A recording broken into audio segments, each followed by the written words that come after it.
जी अस्सलाम वालेकुम जी। Lecture number 31 भाई। अच्छा जी, ये ना ज़रा लर्निंग ऑब्जेक्टिव 2 देखिएगा। ये government grant IS-20 learning objective 2। इसमें ना थोड़ा सा ज़रा मैं आपको पढ़ा दूँ कि गवर्नमेंट ग्रांट को किताबों में रिकॉर्ड कब करते हैं। और बताया ना किताबों में रिकॉर्ड करना जब रीजनेबल एश्योरेंस हो, वो बातें बताई थी ना, अब ज़रा पढ़ भी लेते हैं। कहता गवर्नमेंट ग्रांट ये रिकॉग्निशन क्राइटेरिया है इंक्लूडिंग नॉन मॉनेटरी ग्रांट्स। क्या ये अभी अभी 5 मिनट के बाद हमने पढ़ लेना है। अभी फिलहाल इसको ना इग्नोर कर दें, इस लाइन को इग्नोर कर दें। बस इतना पता होना चाहिए कि नॉन मॉनेटरी ग्रांट क्या होती है। अगर पैसे ना दे गवर्नमेंट, बल्कि पैसे के बदले में कोई चीज दे देना। अच्छा जी भाई, लैंड दे दे, कोई चीज दे दे, कोई चीज खरीद के दे दे, कोई एसेट दे दे, कोई कहता अभी ये ना पढ़िएगा एट फेयर वैल्यू, ये छोड़ें अभी। बस नॉन मॉनेटरी का मतलब बता दें क्या होता है। अदर देन मनी, यानी कैश, नॉन मॉनेटरी बेनिफिट कहते हैं इसे। पैसे का मिलना मॉनेटरी बेनिफिट। कहता शैल नॉट बी रिकॉग्नाइज, कहता है इसको recognise,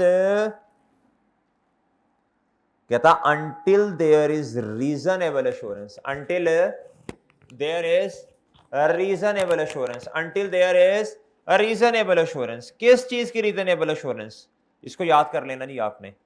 the entity will comply with the conditions attach, कहता तब तक रिकॉर्ड नहीं करना जब तक will comply with the conditions attaching to them. हमारे पास ग्रांट आई, खुद से सवाल पूछना है क्या इसको किताबों के अंदर रिकॉर्ड करना कि नहीं। अगर तो पता हो कि रीजनेबल एश्योरेंस है कि फ्यूचर की जो कंडीशंस हैं वो पूरी हो जाएंगी, फुलफिल हो जाएंगी, तो आज अभी किताबों में क्या कर लो, चाहे रिसीव हो या रिसीवेबल हो, दोनों की बेसिस पे रिकॉर्ड किया जा सकता है। कहता एंड का लफ्ज है, दूसरी शर्त भी पूरी हो। The grant will be received का मतलब अगर ना भी हुई हो तो फिर भी किया जा सकता है। अगर गवर्नमेंट कह दे कि मैं, अगर आप ये काम कर लेंगे तो मैं ग्रांट दे दूंगी, तो आज फिर आप किताबों में क्या रिकॉर्ड कर लेंगे, बोलो आज किताबों में क्या रिकॉर्ड करोगे, बोलो गवर्नमेंट ग्रांट रिसीवेबल। क्या बच्चों, या तो बच्चों कैश आएगा या फिर ग्रांट रिसीवेबल आएगा। और क्रेडिट क्या होगा, इनकम नहीं होगा बच्चों, डेबिट इनकम नहीं होगा, बल्कि अगर कोई शर्तें अटैच की हैं तो क्या हो जाएगा बच्चों, डेफर्ड ग्रांट क्या हो जाएगी बच्चों, क्रेडिट। डन भाई, और डन। अच्छा जी, कहता receipt of a grant does not itself, कहता कभी ऐसा होता है कि गवर्नमेंट वक्त से पहले ही आपको, अभी आपने शर्तें पूरी नहीं की, जिस तरह हमने सवाल किए ना, गवर्नमेंट ने पहले ही क्या दे दिए बच्चों, पैसे दे दिए, मॉनेटरी बेनिफिट दे दिया। कहता इसका मतलब ये नहीं होता कि गवर्नमेंट से पैसे मिल गए हैं तो आपने शर्तें पूरी कर दी। कहता कभी कभी गवर्नमेंट पहले ही, वक्त से पहले ही क्या दे देती है, अमाउंट दे देती है, पैसे दे देती है। कहता does not itself provide conclusive evidence, कहता ये अकेला कोई एविडेंस नहीं है that the condition attaching to the grant have been और विल बी। कहता गवर्नमेंट की तरफ से ग्रांट का मिल जाना ये एविडेंस नहीं है कि शर्तें पूरी आप कर लेंगे या पूरी हो चुकी हैं। ये बात समझ आई।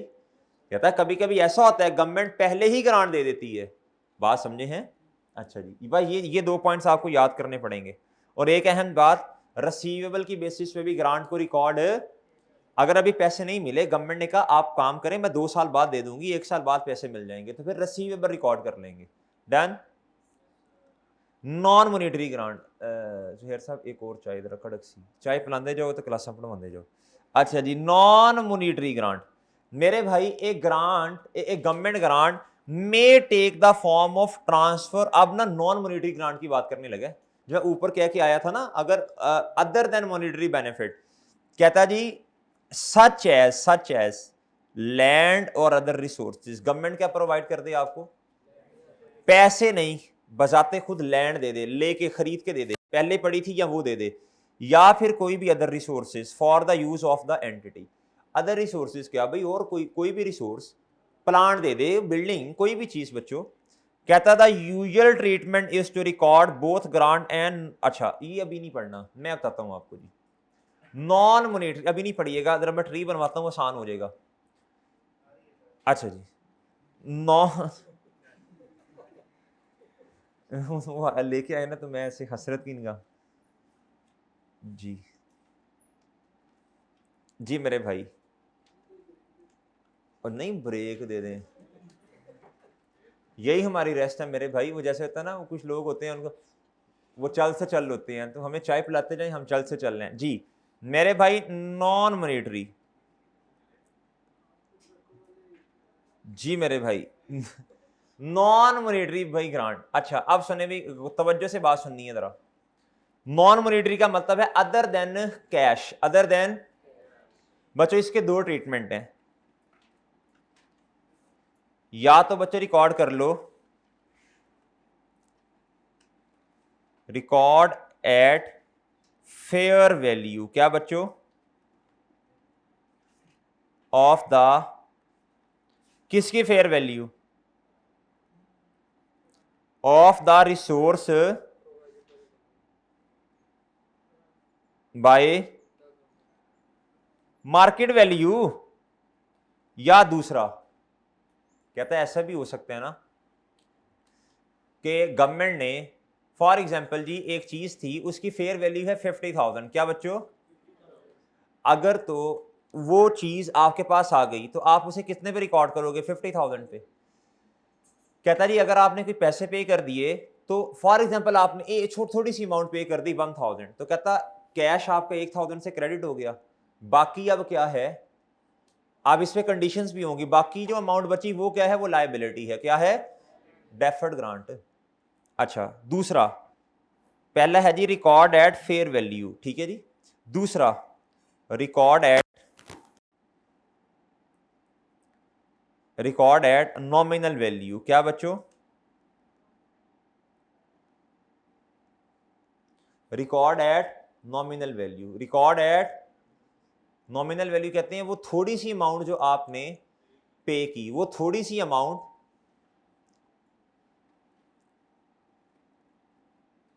जी इसके अंदर there is no concept of,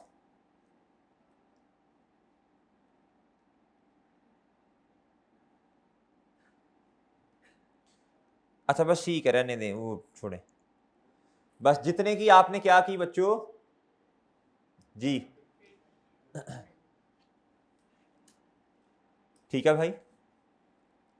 अच्छा सर इधर आए अब जरा, ये एग्जाम्पल 5 पढ़िएगा, कहता government granted the entity an asset, कहता we paid a nominal amount of 2,000, कहता however fair value of asset is, अब इसके दो ट्रीटमेंट है, कहता पास जनरल एंट्री अंडर, जो तो है ना बच्चों नॉमिनल वैल्यू वाला वो तो बहुत आसान है, एसेट को कितने पे रिकॉर्ड करोगे, नॉमिनल वैल्यू पे, एसेट डेबिट कैश 2,000 से, ये ट्रीटमेंट बच्चों, डन डन। मेरे भाई दूसरा ट्रीटमेंट क्या है, इसको किस पे रिकॉर्ड करो, एसेट की फेयर वैल्यू कितनी आ गई, एसेट कितने पे रिकॉर्डेड, और मेरे भाई कैश कितना पे किया, बाकी बैलेंसिंग फिगर क्या है, डेफर्ड ग्रांट कह देना जरा ज्यादा अच्छा लफ्ज है, इधर कितना आ जाएगा, 48,000, कितना आ जाएगा मेरे भाई, 48,000, डन। अच्छा जी अब इधर आए जी, इधर आए, अब ऑनवर्ड्स एसेट डेप्रिशिएट किस पे होगा, asset will be depreciated on the basis of, बोलो, on the basis of fair value, ठीक है जी।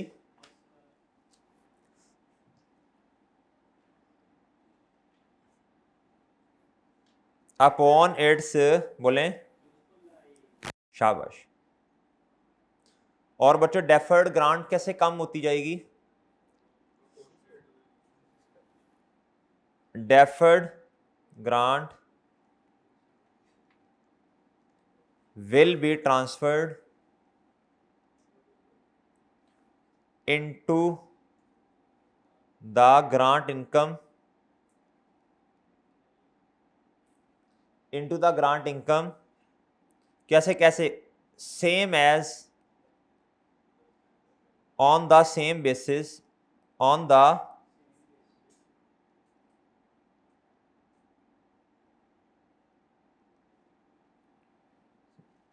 as used in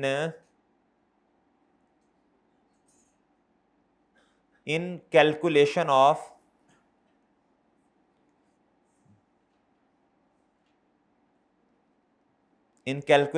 बोलें वो बेसिस क्या होती हैं बताएं, क्या होती हैं बच्चों? वो सही है,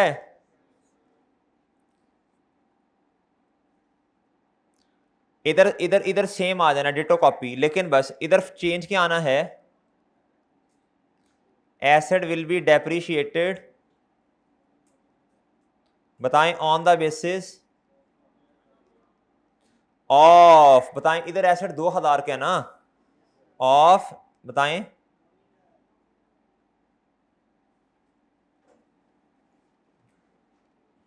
ठीक है बच्चों, 2000 की बेस पे होगा ना, बाकी सारी बातें वही सेम जी। डेफर्ड ग्रांट के बारे में बता दें, सारी बातें सेम, क्या बच्चों? वो ठीक है, बस एक बात का ख्याल करना, अगर नॉमिनल वैल्यू है तो डेफर्ड ग्रांट कितने की है, जितनी अमाउंट पे की, और अगर फेयर वैल्यू है तो बच्चों बैलेंसिंग अमाउंट क्या होगी, 2000 कैश पे किया, फेयर वैल्यू ऑफ एसेट कितनी है 50,000, तो बाकी डेफर्ड ग्रांट कितनी है वो ठीक है, बस ये दो बातें हैं। इसमें ना एग्जांपल नंबर 7 है मेरा ख्याल है शायद, या देख लीजिएगा 1 मिनट, होमवर्क में कौन सी करनी है। हाँ जी हाँ जी, दोनों में डेप्री, देखो एसेट है ना आपके पास, तो एसेट एक नॉमिनल अमाउंट पे अगर पड़ा है 2000 रुपये पड़ा है तो डेप्रीसिएशन 2000 रुपये होगा ना, और इनकम भी बिल्कुल इसी तरह किताबों में जा रही होगी। अल्टीमेटली अल्टीमेटली इंपैक्ट क्या आना है बताएं शाबाश। नहीं इधर डेफर ग्रांट है ही नहीं मेरा ख्याल है, हैं? एक मिनट यार, क्या है, अच्छा माजरत, ये एंड पे गलती होगी है थोड़ी सी, इधर तो बच्चों डेफर्ड ग्रांट का कॉन्सेप्ट ही नहीं है, इधर जो मैं लिखने लगा था वो इधर लिखे, सॉरी इधर ए आएगा देयर इज देखो ना जी जी, हाँ जी, इधर आएगा मेरे भाई नॉमिनल वैल्यू जब है, कैश आपका क्या हो गया बच्चों बताओ क्रेडिट, और एसेट क्या हो गया है डेबिट। तो भाई जब आपके पास नॉमिनल वैल्यू पे आपने एसेट को क्या किया, बोले शाबाश जी, रिकॉर्ड किया, तो अब एसेट कितने का 2000 रुपए का, एसेट डेबिट 2000 थे, कैश, तो इधर लिखना पड़ेगा there is no concept of deferred, इधर तो डेफर्ड ग्रांट होगी नहीं ना भाई, हाँ नहीं नेट नहीं होगी, इधर एसेट होगा ही नहीं, इधर बस सिंपल जो डेप्रिसिएशन आनी वो 2000 की बेसिस पे आएगी ना जी जी। इधर देखें, हाँ जी रेजिडुअल वैल्यू होगी तो वो एसेट में से माइनस, अच्छा इधर देखें, नहीं ग्रांट में से रेजिडुअल वैल्यू कभी नहीं माइनस होती बच्चे, अच्छा रेजिडुअल वैल्यू का कॉन्सेप्ट क्या है, वो तो एसेट में से माइनस होती है ना डेप्रिसिएट करते हुए, वरना कभी किसी और में से माइनस नहीं करनी रेजिडुअल वैल्यू। इधर एसेट 2000 का, डेबिट और कैश क्रेडिट, ऐसे ही है, इधर डेफर ग्रांट का कोई कॉन्सेप्ट नहीं है। इधर मेरे भाई है ना, इधर इधर है, इधर 50,000 से एसेट को रिकॉर्ड किया, और मेरे भाई कैश कितना पे किया 2000, रिमेनिंग क्या है डन। इसकी मुझे एग्जांपल देखने दें जो आपने घर से करनी है, लेक्चर नंबर 30, इसकी एक एग्जांपल मैंने इधर लिखी थी, है नहीं लिखी, मुझे किताब दीजिएगा नई वाली तरह, मेरे ख्याल 7 होगी शायद, यहाँ छोटी सी एग्जांपल है, हाँ एग्जाम्पल नंबर 7 है बच्चों, कौन सी है, same ditto copy, same ditto copy, ditto copy example है बच्चों। जी कॉन्सेप्ट बिल्डिंग क्वेश्चन में होगी। पेज 4 है, 4 नहीं है 40 है, 4 है। कॉन्सेप्ट बिल्डिंग क्वेश्चंस में, कॉन्सेप्ट बिल्डिंग क्वेश्चन में 17 पेज है जी। अच्छा अब अपना तरह क्वेश्चन नंबर 6 निकाल लें बच्चों, क्वेश्चन नंबर 6 निकाल लें।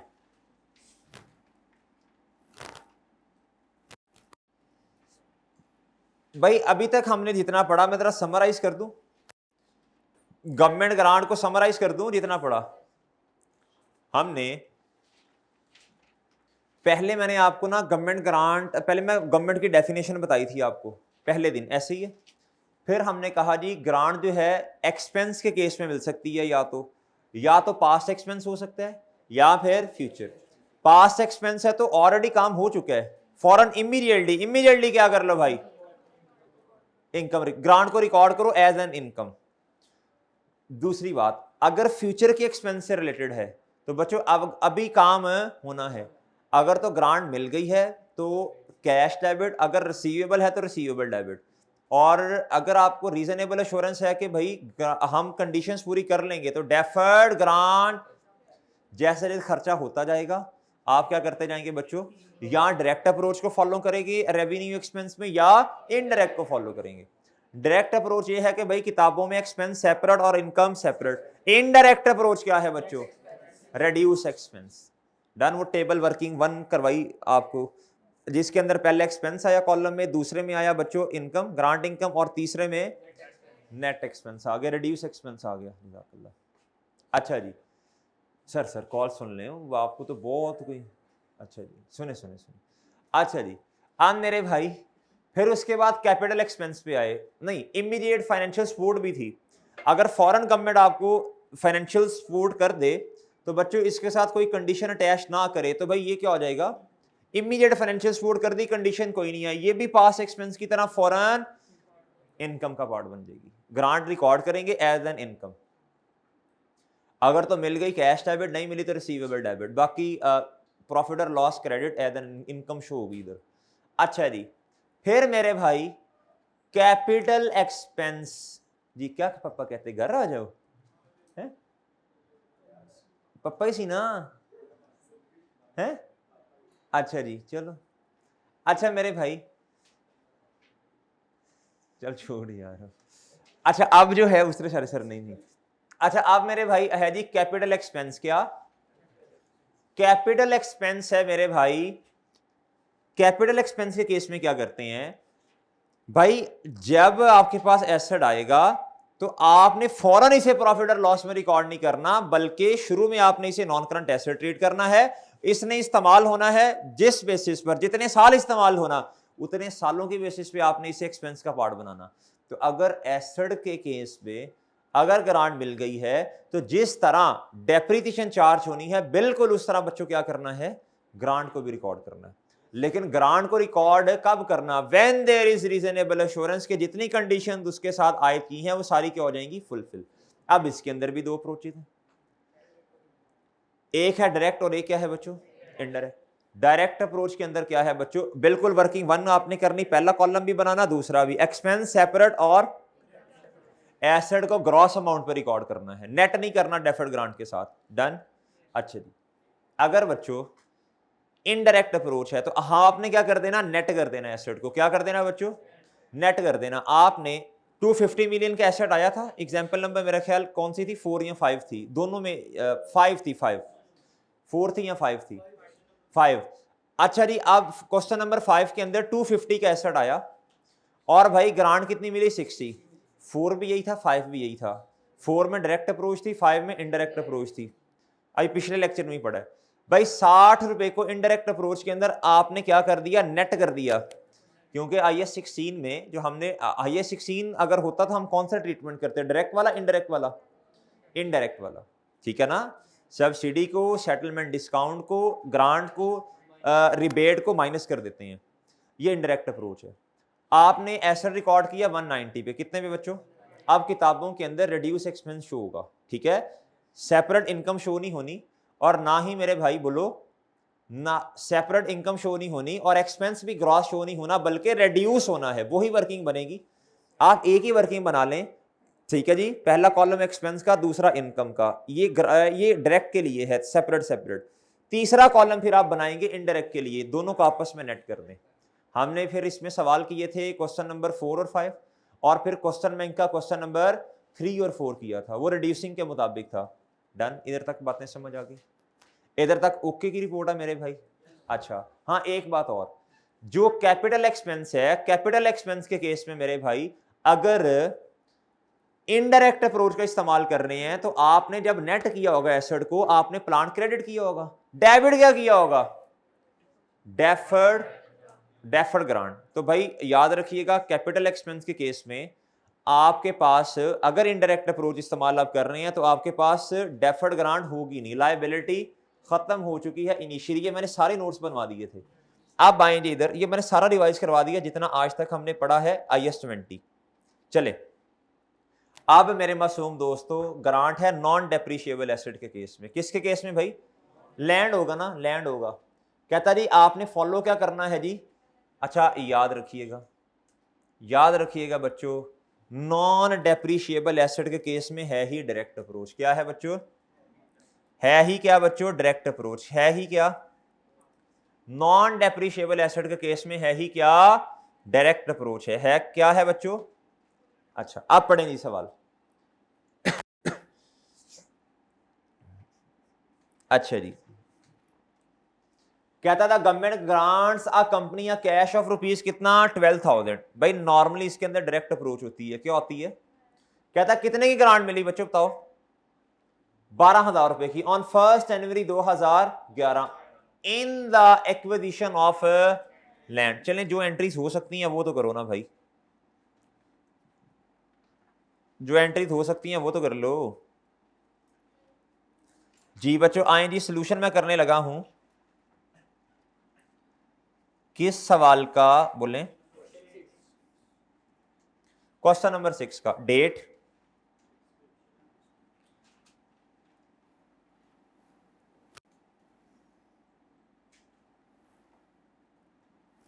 डेबिट और क्रेडिट जी। 1 जैन 2000 बोलें 11 जी। भाईजान बताएं, शाबाश। कहता ग्रांट कितने की है जी, जी। अच्छा ये तो नॉन डेप्रिशिएबल एसेट है, क्या है बच्चों जी।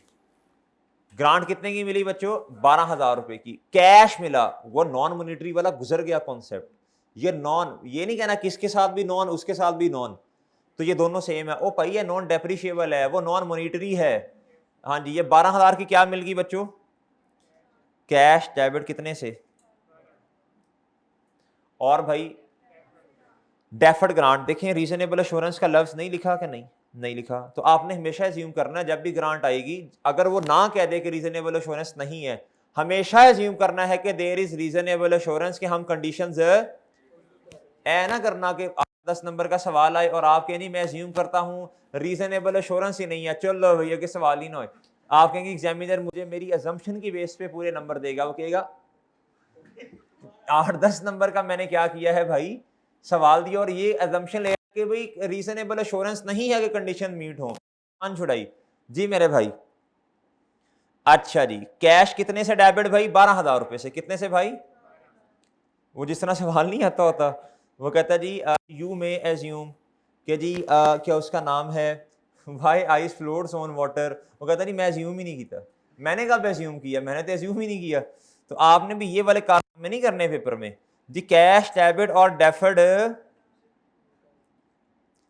जी, अगर आप शुगर मेला लगाएंगे ना आई कैप के एग्जामिनर के साथ, वो बड़े शुगर लगाएगा फिर जी मेरे भाई। कहता एक condition of grant is that the company builds a factory on the land. कहता कंडीशन गवर्नमेंट ने क्या लगाई कि भाई लैंड पर क्या करो जी, फैक्ट्री लगा दो। कहता लैंड वॉज एक्वायर्ड, ओ थोड़ी खैर, लैंड कब ले ली बच्चों, 90,000 की। कितने की बच्चों, 90,000 की। इधर आए आप बच्चों, लैंड कितने से डेबिट करें, और बच्चों कैश कितने से क्रेडिट कर दें। गवर्नमेंट ने कहा था भाई चलो फटाफट शाबाश लैंड लो, आपने लैंड ले ली। ठीक है सर, कब कब 1 जनवरी मेरा ख्याल है। आप देखो इसके अंदर ना आपने नेट नहीं करना, इसके अंदर आपने नेट नहीं करना, नेट नहीं करना। ये क्या कहते हैं, नॉन डेप्रिशिएबल एसेट है। अच्छा जी, कहता फैक्ट्री कब कंप्लीट होगी बच्चों, 31 मार्च 2011। अब ना इधर बच्चों को बड़ा क्या उसका नाम है, कंफ्यूज होते हैं। सबसे पहले देखें किताबों के अंदर ग्रांट कब रिकॉर्ड करनी है, when there is reasonable assurance के कंडीशंस पूरी हो जाएगी। भाई उसने लैंड ले ली ना तो कंडीशन पूरी है, लैंड ले ली ना, हाँ ग्रांट को रिकॉर्ड कर सकते हैं, हमने कर दी। अगला सवाल ये देखना है कि अब बोले इसको किताबों के अंदर ग्रांट को कम कर, डेफर्ड ग्रांट को कम करना, इनकम रिकॉर्ड करना, किस बेसिस पर, जैसे जैसे डेप्रिसिएशन चार्ज होगी।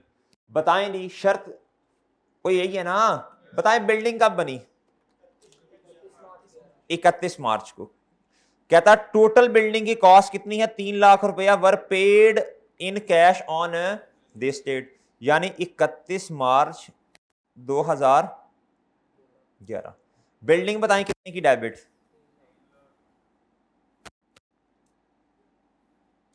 और मेरे मासूम दोस्तों कैश कितने से क्रेडिट, और ठीक है ना जी, ओके ओके। अच्छा जी, आप मेरे भाई आप खुद सोचें जरा थोड़ा सा जी, खुद सोचें थोड़ा सा साकिब साहब, कितने महीने की डेप्रिसिएशन आनी है, और ग्रांट कितने महीने की आनी है, 12 महीने की, 12 महीने की ना, 12 महीने की। वो बच्चे बताएं जो कह रहे हैं 12 महीने, वो बच्चे जो कह रहे हैं जी 9 महीने।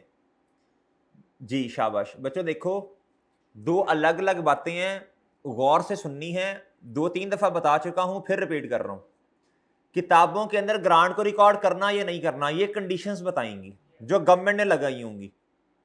दूसरी बात, आपने किताबों में रिकॉर्ड कर ली ग्रांट, कंडीशंस आपने कहा फुलफिल हो जाएंगी, बल्कि वो लैंड ले ली ना, फुलफिल हो ही गई, और क्या कहते हैं बिल्डिंग भी बन चुकी है 3-4 महीने के बाद। कंडीशन यही थी ना, इसके ऊपर फैक्ट्री लगाओ, आपने पहले लैंड ले ली, फैक्ट्री भी लग गई है, बिल्डिंग भी बन गई है।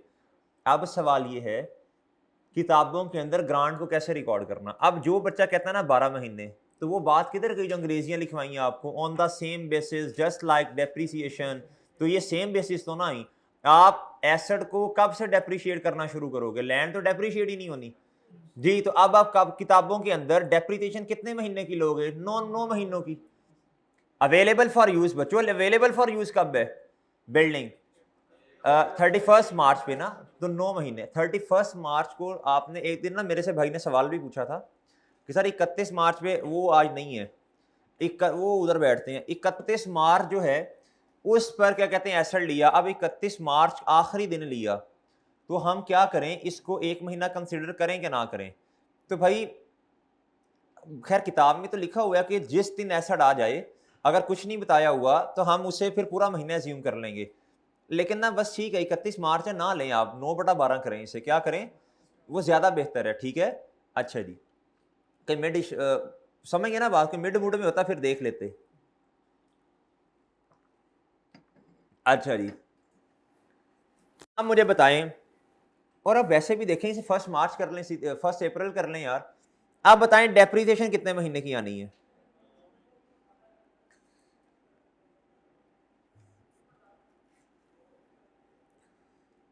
डेबिट और बच्चों क्यूमुलेटेड डेप्रिसिएशन देखें, नॉन डेप्रिशिएबल एसेट है, इसमें डायरेक्ट अप्रोच है, क्या है नॉर्मली जी, नेट नहीं करना। अच्छा नहीं करना, ठीक है, अगर सवाल में आ जाए फिर नहीं लड़ते, नॉर्मल यही है, आपने पंगे नहीं लेने सवाल से, नॉन मॉनिटरी नॉन डेप्रिशिएबल है। बताएं जी बिल्डिंग कितने की, और लैंड तो नहीं ना डेप्रिशिएट करने लग पे ना, वो ये कह रहा है, वो ये देखें, आप ये ना समझिएगा कि सर लैंड इसके अंदर शामिल है, कहता है टोटल बिल्डिंग कॉस्ट, भाई टोटल बिल्डिंग की कॉस्ट उसने बताई हुई है, तो रेजिडुअल वैल्यू नहीं बताई तो कहां से लेके आए फिर, डिवाइडेड बाय बोले, लाइफ 3 साल है, मल्टीप्लाई बाय, जी बताइएगा यार, हैं? अच्छा जी, अब बच्चों लाइक विद लाइक कंपैरिजन करना है आपने। जी बताएं, शाबाश। 31 दिसंबर 2011। जी बोलें, शाबाश। बताएं बताएं बताएं क्या होगा। अब बच्चों डेफर्ड, डेबिट और ग्रांट इनकम सेम बेसिस पर जो आपने डेप्रीसिएशन चार्ज की है। वो शर्त यही थी ना। अच्छा भाई, लैंड गवर्नमेंट ने दे दिया, चार्ज डालना लैंड का। भाई सीधी सी बात है, बिल्डिंग बनानी है ना उसके ऊपर, इसलिए दिया ना। तो बिल्डिंग बन गई, अब इसे डेप्रिशिएट करो। भाई बात समझ आती है कि नहीं आती? सिंपल सी बात है। अच्छा जी, कितनी ग्रांट मिली थी भाई? हेलो जी, साढ़ा इतना खर्चा कराता है 12,000 दी ग्रांट। 3 लाख एक दफा खर्चा किया, लैंड पे 90,000 का किया, और ग्रांट देखो कितनी दी। अच्छा हाँ, वो 9 महीने में बहुत वैल्यू बढ़ गई ना। वाह तेरी लॉजिक। अच्छा अच्छा जी, आम भाई मेरी बात सुनिएगा। इब्राहिम अगर तू आ ही गया तो बैठ जा यार, या मिल ले सबसे एक दफा। मैंने सुना तेरी पोजीशन आई है माशाल्लाह। है कोई टेस्ट दिया था? नहीं ना, वो फिर रहने दे, कोई और होना। इब्राहिम मैं खुद हैरान था तेरी कैसे। अच्छा ये 12,000, इसमें से बच्चों, इसमें से अगर रेजिडुअल वैल्यू हो भी तो इसमें से नहीं माइनस करनी। और भाई इसमें से रेजिडुअल वैल्यू तो हमेशा एसेट में से माइनस होती है और किसी में से नहीं। जब हमने रिवैल्यूएशन सरप्लस को कम किया था, उसमें भी तो सेम बेसिस इस्तेमाल की थी ना जो डेप्रिसिएशन की है, तब किया था हमने माइनस। अभी सवाल पूछा था किसी ने जी, डिवाइडेड बाय 3 मल्टीप्लाई बाय जी।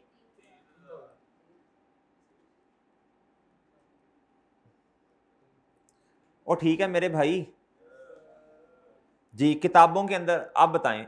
अब सारा काम वही होना है पुराना, बस एक चीज नहीं आनी है, लैंड आ जाना ही। लैंड आ जाना है किसमें?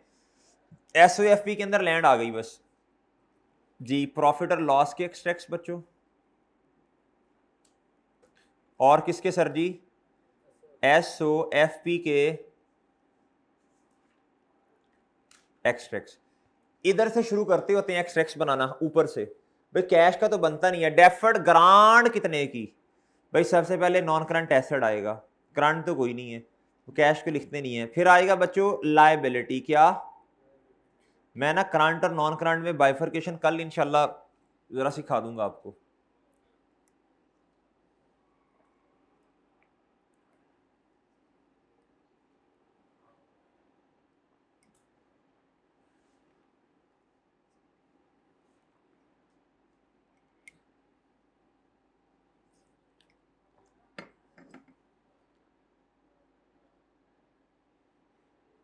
चलें, अच्छा मुझे बताएं जरा भाईजान कदरदान एंड मेहरबान, डेफर्ड ग्रांट, अभी करंट और नॉन करंट को छोड़ें, कितने की नजर आ रही है किताबों में?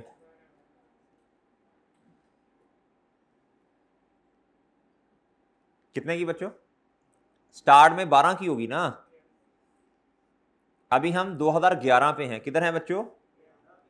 अच्छा जी, जी फिर बताएं मुझे भाई लैंड कितने की? बोले बोले शाबाश।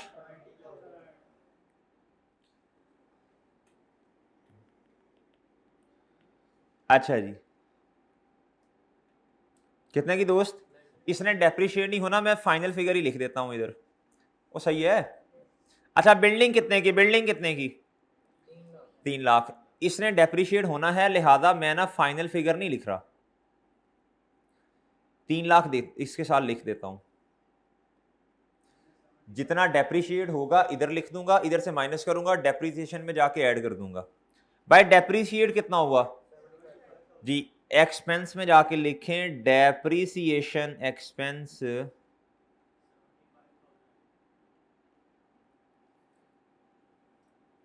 हुबैब हुरैरा किधर है? आज नहीं आया ना जी। घर गया है हुरैरा, वो पहले वो है ही लाहौर से, उसने घर गया जाना, चला भी गया है। वो विल है गया यार, नहीं इस तरह चला गया माइनस जी। बच्चों कितना आया? जो बिला वजह छुट्टी करते हैं ना बच्चे, ये फिर आहो जी, क्या कर सकते हैं अब, इनका दुख होता है। अच्छा जी मेरे भाई दुख दिल से ही होता है और कितों होना। अच्छा जी भाई डेफर्ड ग्रांट मेरे भाई इधर देखो 3,000 रुपया ये है, क्या है मेरे भाई जी, इधर देख डेफर्ड ग्रांट 3,000 से बच्चों कम कर देना, लाइबिलिटी कम कर दें। और मेरे भाई ये किधर चली जाएगी बताओ, किधर चली जाएगी, इनकम में आ जाएगी ना ग्रांट। और ठीक है बच्चों इसको जरा नेगेटिव कर दें फिर, तो नेट इंपैक्ट 72,000 से आ रहा है, कितने से आ रहा है भाई, वो ठीक है, ठीक है भाई। अच्छा अगर करंट और नॉन करंट में अगर बाइफर्केशन करनी पड़ भी जाए कभी, अगर अगर तो साल के शुरू में 1 जनवरी 2011 के शुरू में कितनी थी ग्रांट बच्चों,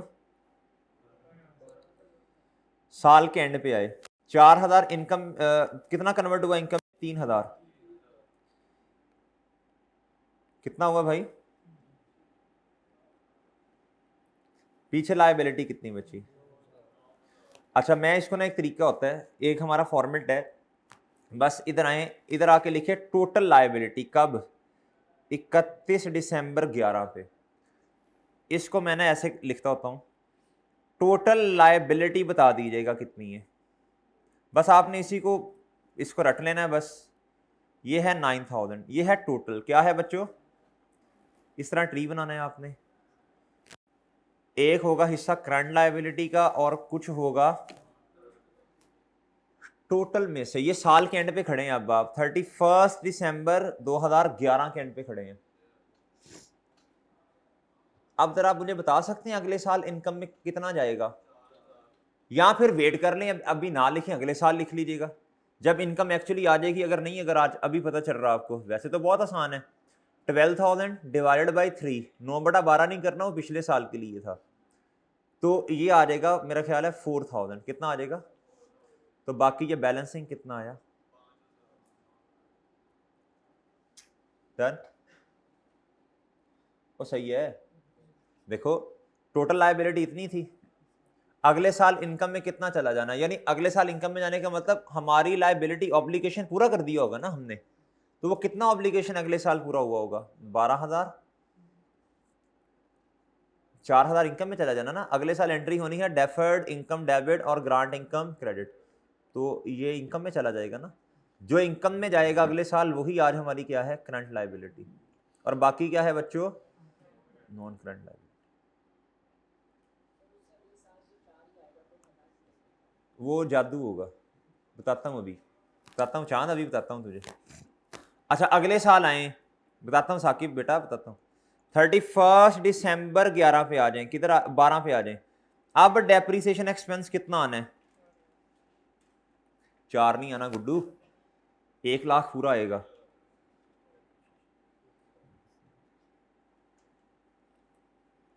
वो ठीक है, 3,00,000 माइनस 0 डिवाइडेड बाई 3, अब नहीं आपने इस तरह करना, 9/12 वो तो पिछले साल था ना, वो ठीक है भाई, ठीक है, अच्छा जी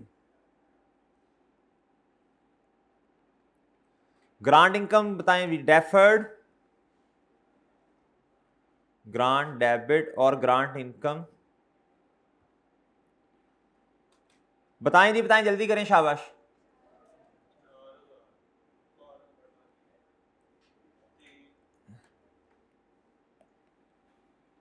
जी 4,000 आ गया भाई, सही है भाई, ठीक है सही है भाई, कल मैं इंशाल्लाह ना डिटेल में, इधर आप ताज़ा दम होके आएंगे तो मैं करंट नॉन करंट समझा दूंगा, ये करंट नॉन करंट इधर भी इस्तेमाल होने हैं, आगे आगे भी इंशाल्लाह इस्तेमाल होंगे, तो कल ताज़ा दम होके आएंगे तो समझाऊंगा। इधर आए ज़रा, इधर आए साकिब, इधर इधर इधर दान ना निकाल, इधर देख, आप देखें मेरी बात सुने, इस टाइम बच्चों एसेट इधर तो 90,000 का ही आना ना, लैंड ने तो कम नहीं होना, वो ऐसे ही है। हाँ, डेप्रीसिएशन जो है बच्चों, ये कितनी आ गई 1,100,000। तो पिछली दफा बुक वैल्यू कितनी है 225। यहां तो इस तरह करें 3 लाख में से पहले 75 निकला फिर 1 लाख निकला तो कितना आ जाएगा 170, या ये तरीका, या फिर यह पिछले साल की बुक वैल्यू को पकड़ो और उसे क्या कर दो बच्चों, इस साल की डेप्रिसिएशन जब माइनस करूंगा इधर से तो इधर क्या हो जाएगी बच्चों जाके, वो ठीक है। अच्छा जी, जी इधर बताएं कितना हो जाएगा 1,25। शाबाश। अभी मैं ना करंट नॉन करंट में नहीं लेके जा रहा, बस ठीक है। पिछले साल इधर 9 आना था ना। इस साल बताएं बच्चों, इस साल ये तो मैंने 11 की वर्किंग की, 12 की, इधर 11 की इधर 12 की, टोटल लायबिलिटी 9,000 माइनस इस साल इनकम में कितना गया, कितना चला गया इनकम में, वो ठीक है। तो यानी इधर कितना आ गया, ठीक है साकिब साहब, अगले साल भी इनकम में 4 ही जाना, पीछे 1 बच जाना है। वो जो 1 होगा ना 1,000, वो कौन सा होना है, वो 3/12 वाला होगा ना, 3 साल पूरे करने हैं ना। अब जब 2013 में आएंगे बच्चों, 13 में आएंगे तो फिर यही सेम काम होना है 12/12।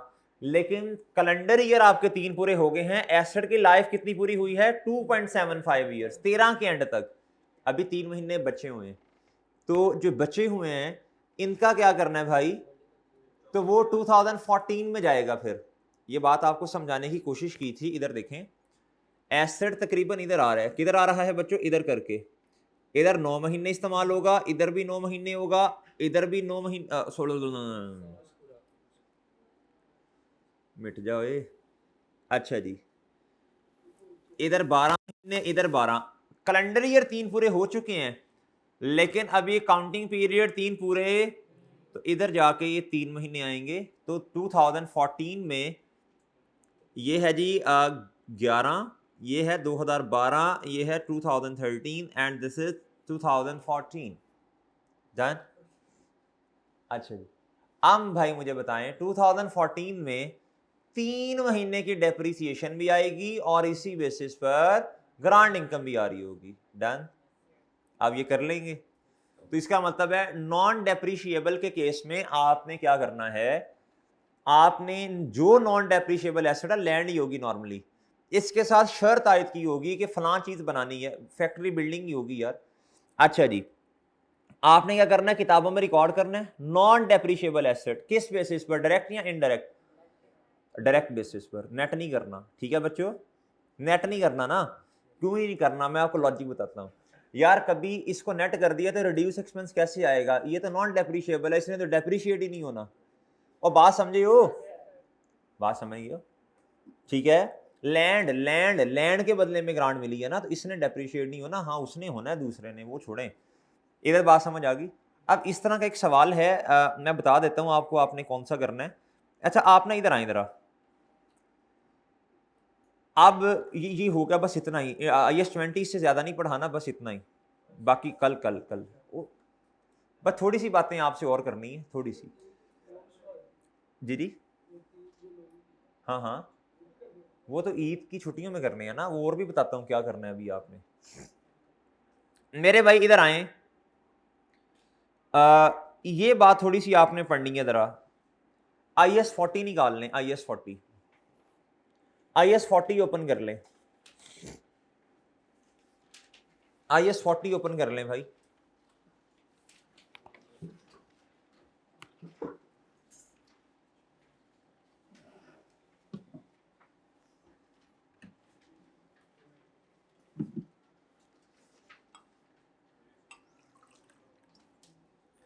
इन्वेस्टमेंट प्रॉपर्टी,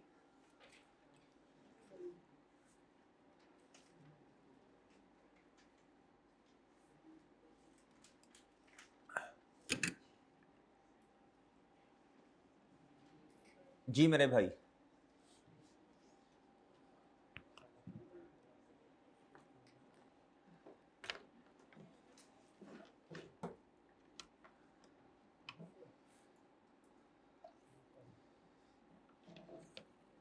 जी सर, ये ना इधर से पढ़ना शुरू करना है जी। ये ना पॉइंट नंबर 2 होगा लर्निंग ऑब्जेक्टिव 1 का। कहता an owner occupied property is property held for use in the production और सप्लाई ऑफ गुड्स, और कहता कोई भी ऐसा एसेट जो आपने ऑफिस पर्पस के लिए रखा हो, चीजों को बनाने के लिए, प्रोड्यूस करने के लिए, और फिर उसको उनको बेचने के लिए, जिससे फायदा मिल रहा हो ना, चीजों को बना रहे हैं या उसकी मदद से चीजों को बेच रहे हैं, कहता ये ऑनर ऑक्युपाइड है। क्या है?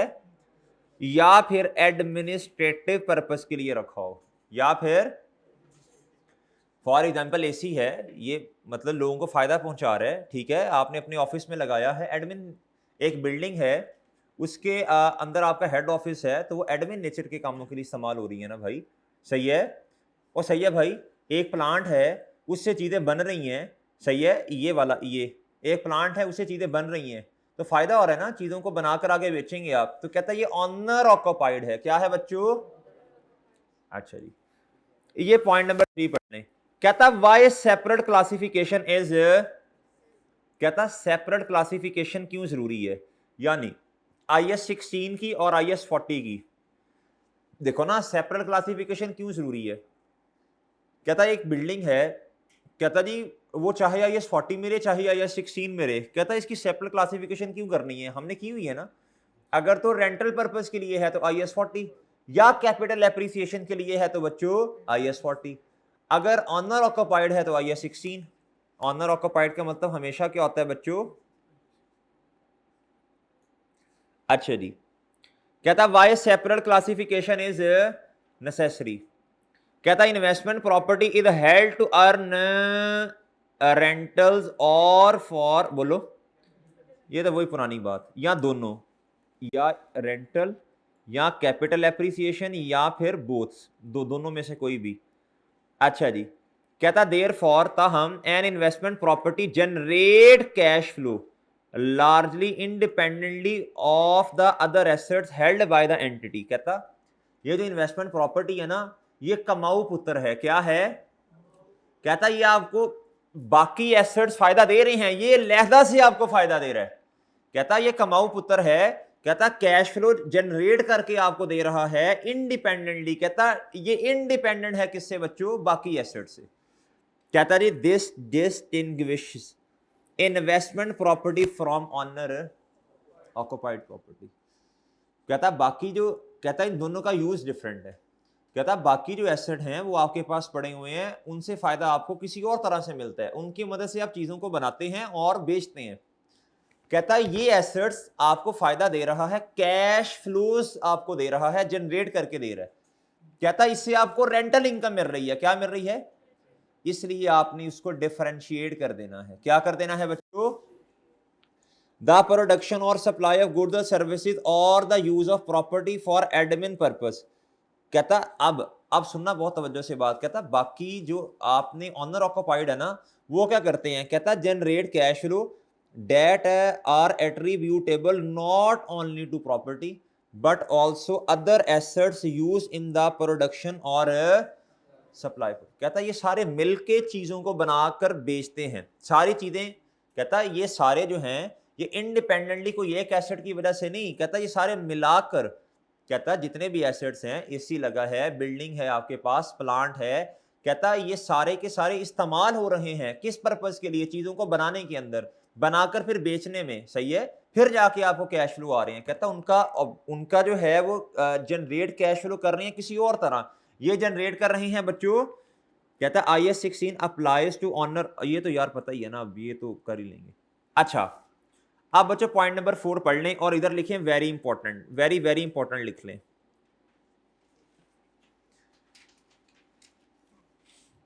वेरी वेरी इंपॉर्टेंट लिख लें भाई। कभी कभी ऐसा होता है, ये मैंने थोड़ा जिक्र किया भी था IS 40 में, कभी कभी ऐसा होता है कि भाईजान कदरदान मेहरबान, अब अगर तो बात सुनिएगा तवज्जो से, एक बिल्डिंग है वो IS 40 में भी इस्तेमाल हो रही है, रेंटल्स कमा कर भी दे रही है या कैपिटल एप्रिसिएशन के लिए है, और भाई उसको ऑनर ऑक्युपाइड यानी ऑफिस पर्पस के लिए भी इस्तेमाल किया जाता है। तो भाई इसके अंदर दोनों दोनों खसूसियात हैं। क्या हैं? अब सवाल ये है, ये दोनों खसूसियात वाली जो आपके पास बिल्डिंग है, इसको IS 16 कहें या IS 40 कहें। कहता जी अगर तो आप देखिए जी, कहता some properties comprises a portion that is held to earn rentals, यानी IS, बोलो शाबाश। कहता और फॉर कैपिटल एप्रिसिएशन, ये भी क्या है, बल्कि सारे को हाईलाइट करके लिख देना चाहिए ना, ये सारा क्या है बच्चों, IAS। कहता एंड अनदर पोर्शन, इधर तक एक बात होगी, इधर तक क्या होगी बच्चों, एक बात। अब ये नेक्स्ट बात है, कहता एंड अनदर, ये दूसरी बात है। एन अदर पोर्शन, दूसरा पोर्शन, दूसरा पोर्शन, कहता held for use in the production और सप्लाई और सर्विसेज और फॉर, ये बच्चों ये लाइन जो है ये किसको रिप्रेजेंट कर रही है, पहली वाली IAS 40 को, और दूसरी वाली, बात समझ आ गई ना, एक बिल्डिंग दो तरह इस्तेमाल हो रही। कहता अगर तो, बहुत तवज्जो से बात, कहता सेपरेबल पोर्शंस है, दोनों के पोर्शंस क्या हैं, कहता फिर तो मसला ही नहीं है ना, फिर तो एक पोर्शन को IS 40 ट्रीट कर लो, दूसरे को, कहता if this portion could be sold separately, कहता अगर, बहुत तवज्जो से बात सुननी है, इसमें अहम लफ्ज क्या है भला, अगर कहता वो दोनों पोर्शन जो हैं वो सेपरेटली बिक सकते हैं, क्या कर सकते हैं बच्चों, एक मिनट, सेपरेटली क्या हो सकते हैं, बिक सकते हैं, क्या कर सकते हैं बच्चों, आजा भाई आजा, अच्छा जी, सोल्ड सेपरेटली को हाईलाइट करना है। अगर दोनों पोर्शन इस काबिल हैं कि सेपरेटली इनको क्या कर दिया जाए, बेचा जाए, कहता जी अलहदा अलहदा होंगे ना भाई, कहता entity accounts for the portions, कहता एक को जिसको आप रेंटल पर्पस के लिए इस्तेमाल कर रहे हैं IS 40 ट्रीट कर लो, और दूसरे को IS 16 कर लो। अब ये वाली बात है, इधर मसला आता होता है, कहता नॉन सेपरेबल पोर्शन, नॉन, अच्छा आप मेरी बात सुन लें, अब इसका जवाब, इसका ना जवाब बहुत आसान है। अब सेपरेट नहीं हो सकते बच्चों, अब सेपरेट नहीं हो सकते। ये तू मेरी बात पे सर नहीं हिला रहा, तूने कानों में क्या लगाया हुआ है, हैं यार, ये जुहैर चेक करो जरा। अच्छा जी, मैंने कोई ऐसी बात ही नहीं की जिसपे तू ऐसे ऐसे करे, चांद सानू पढ़ा रहे हैं। अच्छा, नॉन सेपरेबल पोर्शंस, आप मेरे भाई ये बहुत तवज्जो से बात सुननी है, भाईजान कदरदान मेहरबान, अगर दोनों पोर्शन सेपरेट नहीं हो सकते तो भाई जिसका वेट ज्यादा होगा वैसे डील कर लो। देखो अगर ज्यादा काम IS 16 के मुताबिक उससे लिया जा रहा है, यानी उसकी वर्थ ज्यादा है, तो भाई फिर उस पोर्शन को क्या ट्रीट करेंगे, IS 16। अगर भाई वो कमाऊ पुत्र वावा सारे पैसे कमा के दे रहा है, ज्यादा वेट किसका है, IS 40 का, तो फिर क्या ट्रीट करो भाई, IS 40 लिख लो, बाद में पढ़ते हैं, पहले जो है ना वो उर्दू लिख लो इधर, ताकि कुछ ना भी जहन में रहे तो कुछ ना कुछ तो पेपर में लिख लो ना, ये इंपॉर्टेंट है थ्योरी पॉइंट ऑफ व्यू के लिए।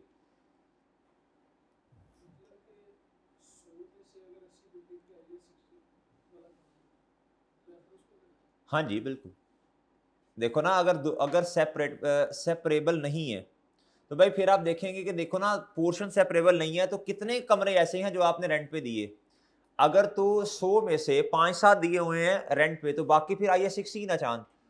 अगर 100 में से आपने क्या किया हुआ है, तकरीबन कोई 80-85 या 50 प्लस आपने जो रूम्स हैं या जो भी अपार्टमेंट्स हैं वो आपने दिए हुए हैं रेंट पे, तो बच्चों फिर ज्यादा आंसर इसमें शामिल क्या होगा, इन्वेस्टमेंट प्रॉपर्टी वाला। ये नीचे एग्जांपल करते हैं, अभी अभी लिख लो, जिसका वेट ज्यादा है वैसे डील कर लो, जिसका वेट ज्यादा है वैसे क्या कर लो, डील कर लो। क्या चाह रहा है, क्या चाह रहे हैं साकिब जी,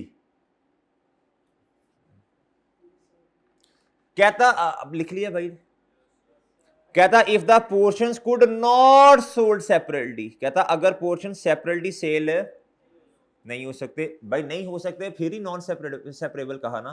कहता the portion, the property is investment property only if insignificant portion is held for in the use और प्रोडक्शन ऑफ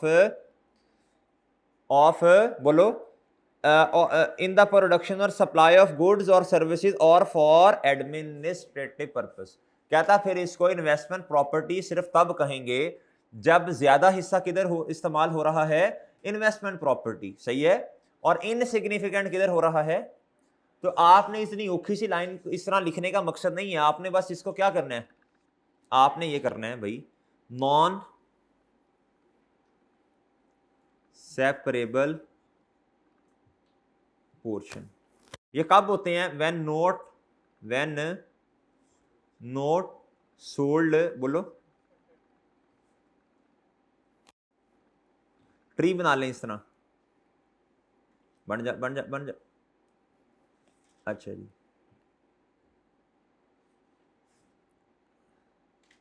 अच्छा जी, आप देखें भाई,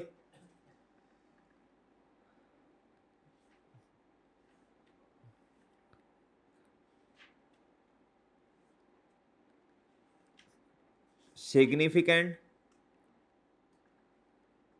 पोर्शन यूज्ड इन IS 16, मैं अब वो नहीं लिख रहा यूज इन द प्रोडक्शन और सर्विसेज और सप्लाई, और दूसरा क्या है, सिग्निफिकेंट पोर्शन यूज्ड एज या इन, जो भी करना है आपने, इन नहीं, वैसे सही लफ्ज अंग्रेजी का एज होगा ना, एज IAS 40। डन बच्चों, इधर देखें, फिर बच्चों बताएं इसका जवाब क्या होगा, किसके मुताबिक ट्रीट करना है। बात देखिए ना, अब तो आसान होगी ना बात, अब वो पैरा वगैरह पढ़ने की जरूरत ही नहीं है, बट ट्री बन गया, यही अंग्रेजी में लाइन लिख देंगे जी। ट्रीटेड एज, बोले, और इधर बच्चों ट्रीटेड एज पर,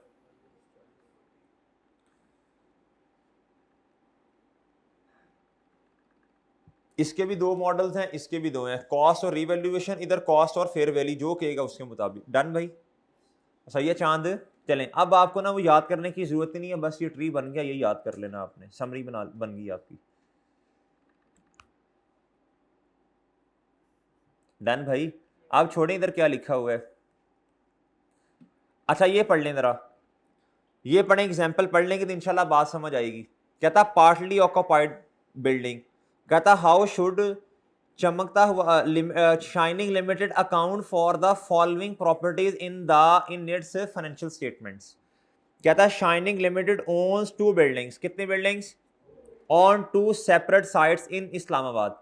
कहता था first building is used by shining limited for admin purpose and the second building is leased out, means given, lease का मतलब रेंट होता है। तो भाई यार इसमें तो यार मेरा नहीं ख्याल कोई मसला है।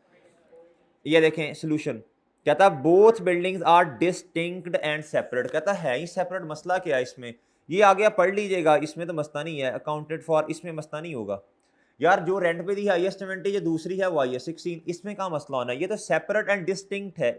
ये लफ्ज याद करने वाला है, डिस्टिंक्ट एंड सेपरेट वाला, ये याद करने वाला लफ्ज है, दोनों सेपरेट हैं। दूसरी कहता शाइनिंग लिमिटेड ओन्स आ 20 मंजिला building in Karachi which it uses for administration purpose. कहता था top floor of the building is leased out, top floor वो ऊपर वाला। कहता two unpleasant limited assume portions can not be sold, यानी separable नहीं है। अब बताएं, अब खुद बताएं, 20 मंजिला बिल्डिंग है, टॉप फ्लोर आपने सिर्फ रेंट पे दिया, तो ज्यादा वेट किसका है। अब आपने अंग्रेजी लिखनी है, बताओ, इसको देख के बताओ क्या लिखोगे। As the significant portion is used as IS 16, या उल्टा कर लो, as the insignificant portion is used as, तो बस वही, इसने भी यही लिखा होगा, और क्या लिखना है। कहता उसने तो जान ही छुड़ा दी। The entire building should be counted for, कहता सारे बिल्डिंग किसके मुताबिक, IS। ये ना जब आपको एक पढ़ाया था, मुझे बात याद आई है, परसों शायद थ्योरी पढ़ाई थी, जिसमें होता है ना क्राइटेरिया अपने नोट्स में, डिस्क्लोजर्स में बताना होता है कि भाई अगर आपको मुश्किलात आई हैं क्लासीफाई करने में, और मैंने कहा था वो क्लासिफिकेशन में मुश्किलात कैसे आती हैं, वो ये मुश्किल होता है कि पता सेपरेबल नहीं है। अब इसको IS 16 डील करो या IS 40, ये मुश्किल होता है भाई। कहता as the lease portion is, बोलो, और सही है, अब आपको बस ठीक है, अब याद हो गया इंशाल्लाह। तीसरा कहता शाइनिंग लिमिटेड ओन्स अ 20 मंजिला building in Lahore, it लीजेस out 19 floors and uses the top floor for administration of the building, assume portion can not be sold. बताओ भाई ज्यादा, अब दो तरीके हैं जवाब लिखने के, इसको देखो, यहां लिखो significant portion is used as, या यूज्ड एज नहीं, लीज्ड आउट या rented out as, rented out, so it should be treated as IS 40 जी। और मेरे भाई यहां दूसरा तरीका, as insignificant portion is used as, वो दो यहां दोनों में से जो कहता entire building should be counted for investment property as the portion used for admin purpose is insignificant, is insignificant. ये पांचवा पॉइंट पढ़ो। अच्छा कभी कभी ऐसा होता है, इंसिलरी का मतलब है इजाफी सर्विसेज। क्या बच्चों, आपने ना आपके पास प्रॉपर्टी है, क्या है बच्चों, आपने वो रेंट दी है, रेंट पे दी हुई है, आपने प्रॉपर्टी रेंट पे दी हुई है। अब ये वाली जो रेंट पे आपने प्रॉपर्टी दी है भाई, ये it should be dealt as पर IS 40। क्या बच्चों, IS 40। अब मसला ये है, अब कभी कभी ऐसा होता है, जो बिल्डिंग आपने रेंट पे दी है ना, इसके साथ साथ आप ना रेस्टोरेंट की सर्विसेज भी प्रोवाइड कर रहे हैं। क्या कर रहे हैं भाई, होटल या रेस्टोरेंट की सर्विसेज भी प्रोवाइड कर रहे हैं, ऐसे ही है ना। अच्छा जी, ऐसा होता है ना, आप क्या उसका नाम है, जाए ना जरा, क्या उसका नाम है, इधर चले जाएं, मरी फरी वाली साइड पे चले जाएं, आगे चंदरान का गान चले जाएं, तो भाई जो बिल्डिंग है जो रेंट पे है उसके साथ वो कहते हैं सर जी इधर खाने पीने की सर्विसेज भी सारी हैं। अब वो कहता है ये इजाफी सर्विसेज हैं। क्या है बच्चों, इजाफी सर्विसेज हैं। कहता अगर तू, अब सुनना बहुत तवज्जो से, कहता अगर तो नीयत ये है कि पैसा असल में कमाया जा रहा है बिल्डिंग से रेंट कमाकर, कहता इसका मतलब है फिर ये क्या है, IS 40। अगर कहता आपने कहा जी एक दिन का स्टे करेंगे तो आपके पैसे लगेंगे जी 10,000 रुपया किराया, कितना बच्चों, कहता लेकिन आपका जो रेस्टोरेंट है उसका खाना सही है, होटल का खाना इतना महंगा है कि क्या उसका नाम है, उससे आप अच्छे खासे, आपने कहा जी हमारे पास जी बुफे सिस्टम है जी, और 7,000 रुपया या 10,000 रुपया एक बंदे का। अब कहता आपने जो एक टाइम के खाने के चार्जेस हैं वो बहुत ज्यादा हैं। क्या है बच्चों, कहता आपकी नीयत जो है वो रेंट पे देने, रेंट वाली नहीं है, सही है, यानी बिल्डिंग से रेंटल कमाना नहीं है, असल में आपका मेन कारोबार क्या है, होटल की सर्विसेज प्रोवाइड करना। कहता फिर आप इस बिल्डिंग को IS 40 के तौर पे ट्रीट नहीं कर सकते, ये इजाफी सर्विसेज ही आपकी असल सर्विसेज हैं, फिर ये IS 16 है। फिर क्या है, लॉजिकल बात है उसकी बिल्कुल। कहता इन सम केसेस इजाफी services to the occupants of a property it holds, कहता इंपैक्ट ऑफ दी सर्विसेज, ये बताने लगे।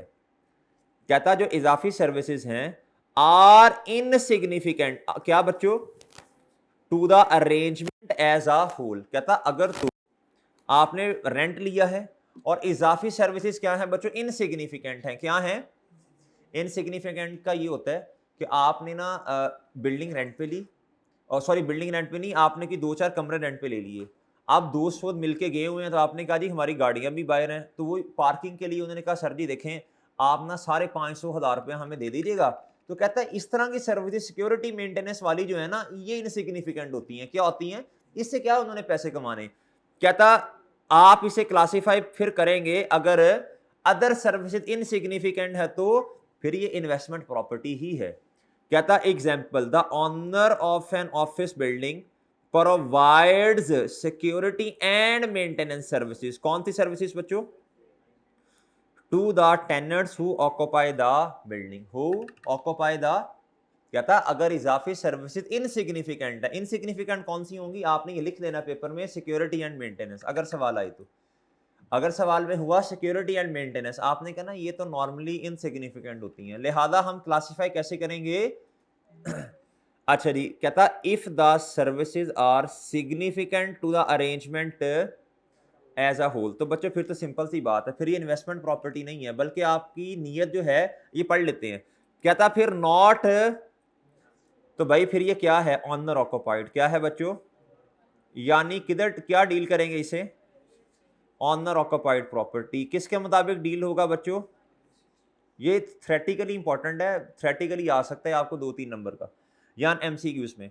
कहता एग्जांपल पढ़ लें, कहता an entity owns and manages a hotel and services provided to the guest are significant to the arrangement. वो मैंने आपको एग्जांपल दे दी, होटल के चार्जेस वगैरह ही बहुत ज्यादा हैं, ठीक है। अच्छा जी, कहता it may be difficult to determine whether इजाफी services are significant to the arrangement as a whole and judgment is needed to determine whether a property qualifies. ये वही सारी बातें यार, कहता कभी कभी ये मुश्किल होता है। Therefore entity is required to develop and क्या करे बच्चों, इसे डिस्क्लोज करे। क्या करे? वो डिस्क्लोजर पढ़ा था ना हमने। कहते जी सबसे पहले तो ये बताए उसने किस बेसिस पर ये जज किया, उसकी जजमेंट क्या है पीछे कि ये इन्वेस्टमेंट प्रॉपर्टी इसे डील कर रहा है या फिर बच्चों इसे आईएस बोलो, आईएस 16 ले रहा है। For investment property classification so that it can exercise. ये सारी वही बातें यार वो जो हमने नोट में नहीं पढ़ी थी। अगर जजमेंट करना मुश्किल हो तो बच्चों फिर आपने नोट में बताना है, सही है। आपने फिर कहना जी कि आप क्राइटेरिया क्या है, सही है, किस बेसिस पर मैंने ये डिसाइड किया ये इन्वेस्टमेंट प्रॉपर्टी है या आईएस 16 है, सही है। बट डिस्क्लोज कर देना है, क्या करना है बस, ठीक है। अच्छा जी,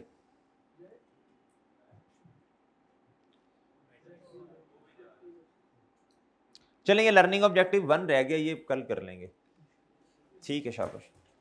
अभी ये लेक्चर रोक दें, मैंने एक छोटी सी रिकॉर्डिंग करानी है।